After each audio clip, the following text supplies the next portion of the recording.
বাংলাদেশি জাতীয়তাবাদকে এমনভাবে সংজ্ঞায়িত করা হয়েছিল যা হলো একটি ফুলের মালার সমারোহ, যে মালার এক একটি ফুল হলো বাঙালি, চাকমা, মারমা, সাঁওতাল, ভিল, কোল, মুন্ডা প্রমুখ।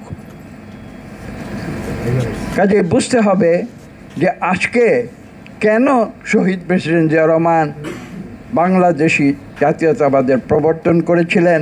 সবাইকে একটি ফুলের মালায় তিনি গ্রথিত করেছিলেন, যেখানে ভিন্ন ভিন্ন ফুল থাকবে, কিন্তু যখন বাংলাদেশের প্রশ্ন আসবে তখন সেটি হবে একটি ফুলের মালা, সমন্বিত, সকলের সমন্বয়। এই মালাটির নাম দেয়া হয়েছিল বাংলাদেশি জাতীয়তাবাদ।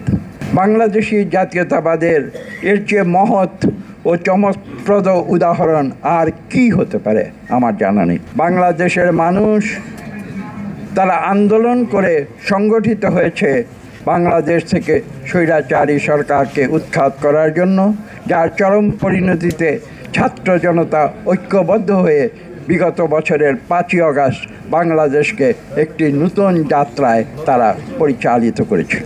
জুলাই আগস্ট 2024-এর গণ অভ্যুত্থানে পালিয়ে যেতে বাধ্য হয়েছিল শেখ হাসিনা।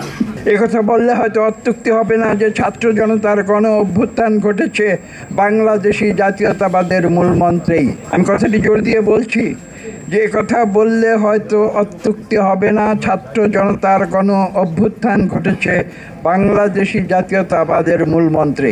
বিগত 2024-এর গণ অভ্যুত্থান ত্বরান্বিত হয়েছিল এবং স্বৈরাচারী আওয়ামী লীগ সরকারকে দেশ থেকে পালিয়ে যেতে বাধ্য করেছিল।